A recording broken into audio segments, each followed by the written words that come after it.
Hi, I'm Chuck, and I love to bake and work out. Here on Bear Boys Baking, I want to show you that baking is not as intimidating as you might think. I'll be joined by a gym friend who's looking to learn, because, well, let's face it, everything's better with Bear Boys Baking.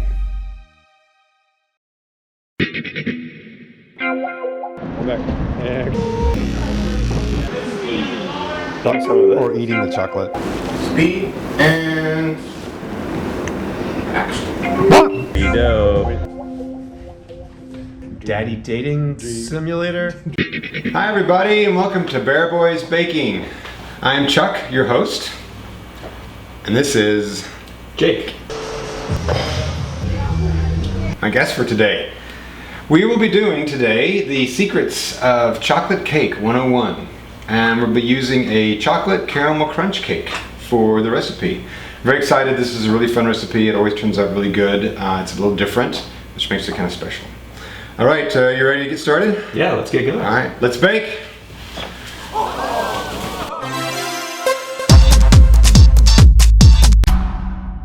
And we're back. Cool. We are now ready with our mise en place for the chocolate cake. Mise en place. Sounds fancy. What is it? Mise en place.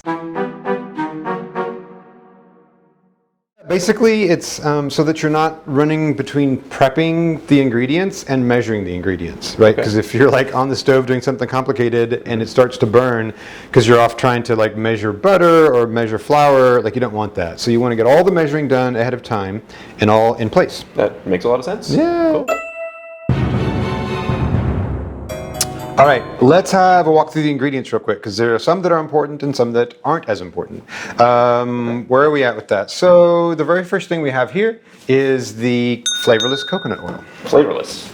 Most of the coconut oil I've tasted tastes like coconut. That's right. I'm going to actually show a product too here. This one I found at Whole Foods. It's Nutiva coconut oil, but it actually says refined and flavorless on it, which is a great find.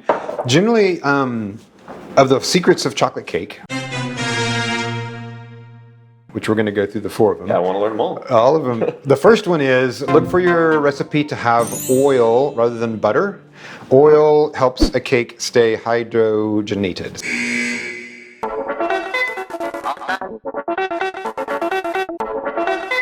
The problem is if you use canola oil, I think it makes the cake taste plasticky. Okay. Which is weird. And Well, so I'm excited to see how this coconut oil yeah, this affects is the cake. it makes a really nice texture to it without them getting that plastic texture and then without the problems of butter and then no coconut flavor. Yeah, best of both worlds. Yeah, Exactly. I like it. Okay. Next up is the cocoa powder. Cool. It's just I like basic cocoa cocoa powder. I will say though, Valrhona is amazing to use. Here's where you can't scrimp. If you're first, not doing much baking in the kitchen at all, upgrade your chocolate. Go get the Valrhona. I'll have a link on the website where you can get it. This is one of the most important ingredients in the cake is the quality of chocolate because it won't. It's a chocolate cake. Yeah, exactly. And unlike sugar and flour, it doesn't transform under heat. I mean, some of the sugars will caramelize, but it's as good as it's going to get. Okay. So it has to be the maximum quality you can buy. So always do Good that. to know. Yeah, it's important. Yeah. Next ingredient that's also one of the secrets of chocolate cake. Number 2 is sour cream. See, I've never heard of sour cream going into a cake. So And you wouldn't think Tell me more about why that. are Yeah, you why putting would you sour do cream that? in my cake? This is the dairy portion of the recipe. All chocolate cakes will have a dairy portion. There'll be either milk or buttermilk. I was going to say, we're missing milk. Exactly. Maybe we're not missing milk. Maybe It's just secret ingredient. it's here. That's Yeah, right. okay. So if you look at the acidity content of sour cream, buttermilk, and milk. Okay. Milk is not very acidic. Buttermilk is pretty acidic, and then sour cream is equally acidic and has the rest of the volume that you want for the cake.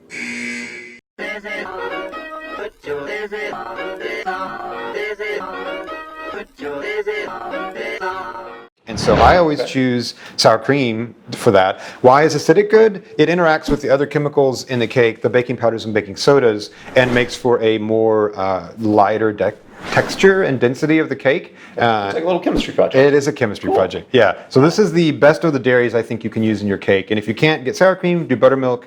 And if you can't do buttermilk, okay, use milk. Fair. The rest of the ingredients are pretty straightforward. Granulated sugar, 3/4 of a cup. I used cake flour here.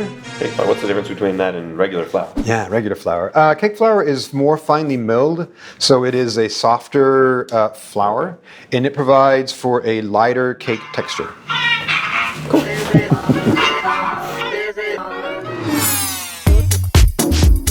Hi, I'm Jake. This is the pre-Jake. Oh my god. A former University of Michigan and UCLA cheerleader. Now, I do cancer research at a startup lab in Westwood, California. My friend Chuck decided that my baking skills needed improvement and that he was the one that would teach me. I only agreed after he promised to take me on a day of beauty.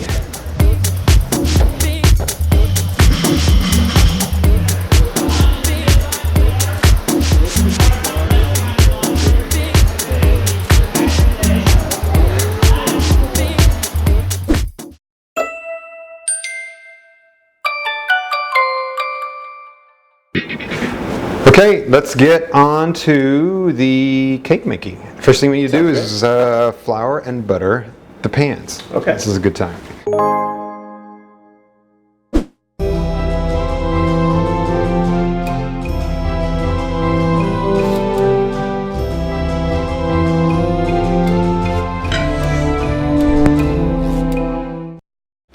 Okay, now that we've got our cake pans floured and buttered, oven is on at 325. Let's mix the cake.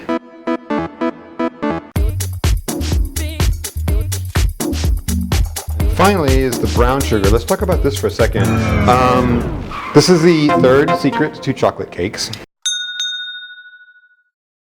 All right. Why? Brown sugar is hygroscopic, which means it holds on to moisture, and Is that why it holds shape like that? yeah, Okay, exactly. And when you measure brown sugar, unlike the granulated sugar, which keeps its density and you can measure uniformly every time, brown sugar is full of molasses, so it's like different densities out of the bag, and when you're putting it in the measuring cup. Okay. So people figured out, okay, it's always measured as firmly packed. So you sort of put a little bit of mild pressure on it when you're measuring it into a measuring cup. Interesting. And that's why I've got it in a measuring cup That's shape. why it's firmly packed here. Yeah, exactly, okay. right? And so this is, it's not as, you're like, well, how much pressure do you put on it? Like, how much are we doing? It's close enough, but it's better than like trying to randomly grab a bag of molasses and make it be But you made also close. don't want to like slam it in there. Right? Yeah, you don't want to like grind it in, right? But just firmly packed. So that's why that looks like that. It'll just get mixed in there.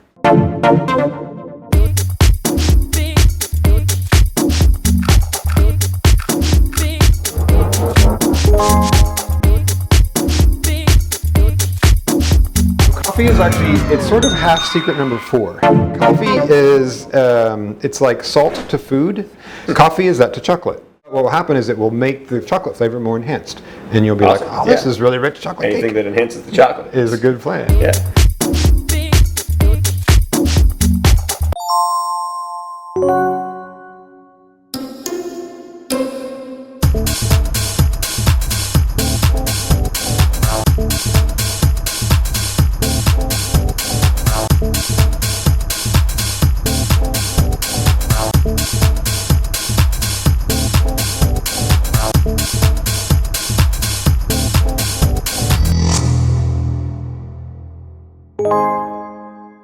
I never know quite how to perfectly measure out the cake batter.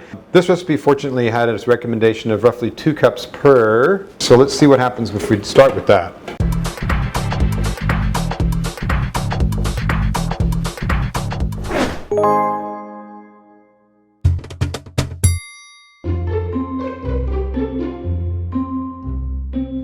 And then hopefully, there you go. It smells amazing.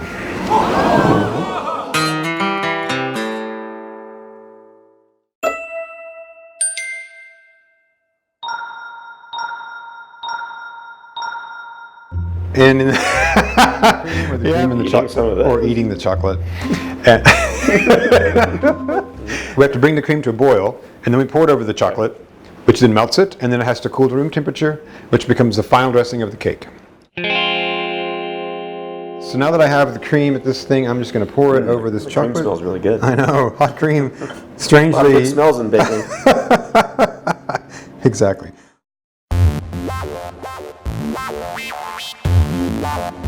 Look at that. Look how perfect that is. So that is now a perfectly mixed ganache.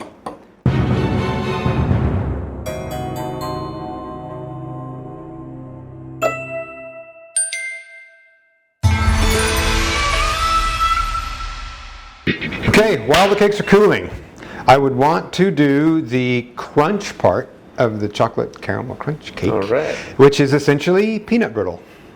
Which Sounds good. Love that stuff. Yeah, which is essentially Easy to make, right? actually it is.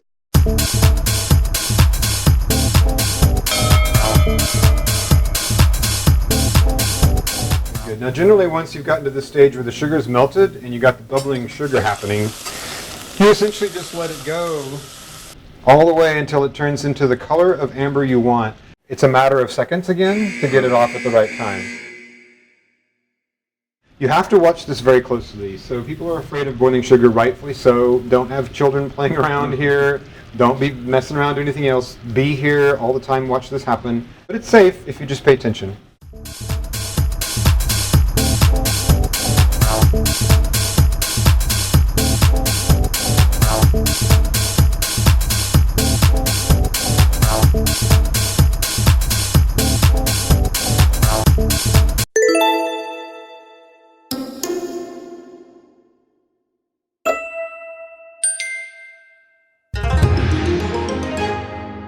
Last piece of this cake is the cream filling.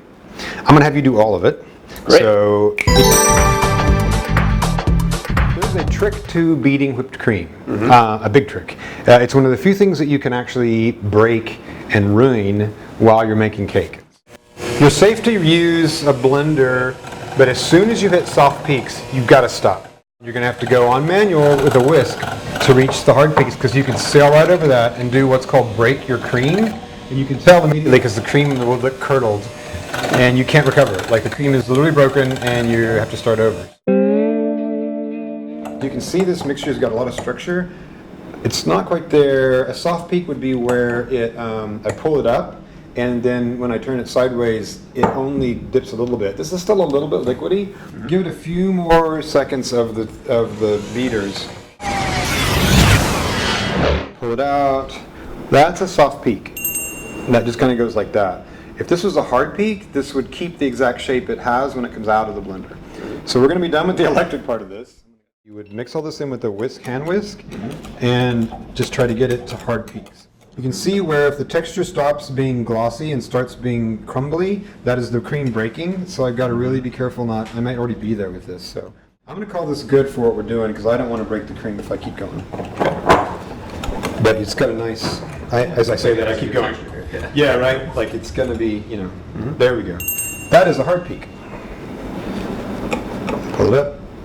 It doesn't really change as I move the whisk around. Okay, I don't dare go any further than that or I'll break the cream, even though it's maybe not all perfect.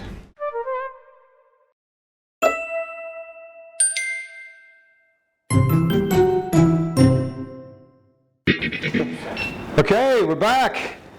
Cakes have cooled sufficiently after being in the freezer for a while. We are now mise en place for the final cake assembly.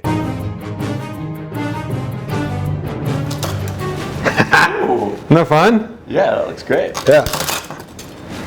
Have a bite. Totally. What do you think? Yeah, it's really good. Right?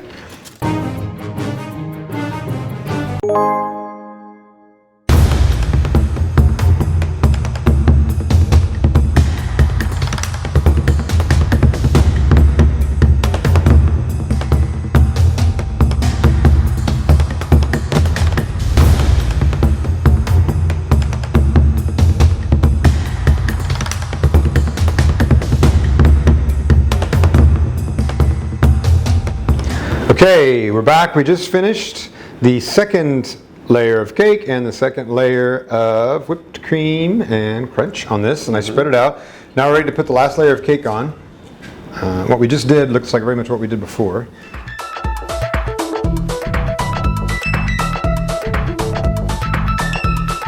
Now this is, I'm a little worried about how this is going to go down. So I'm going to pour all the ganache on the middle of this cake. Okay. And then kind of use this spatula, offset spatula, to shove it off to the sides and down. the chances of it running even off this platter and off to the sides are somewhat high. So we're gonna have to just see I believe that. how good I can do this. Cool.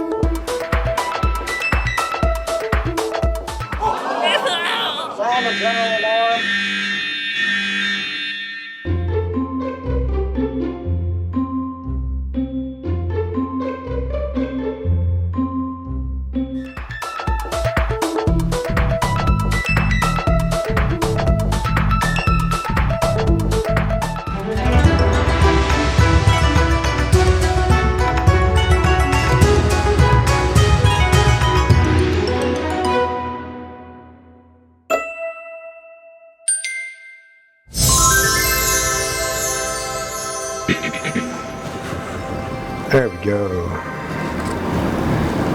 All right. Look at that. Nice. It's gonna be a pretty big piece.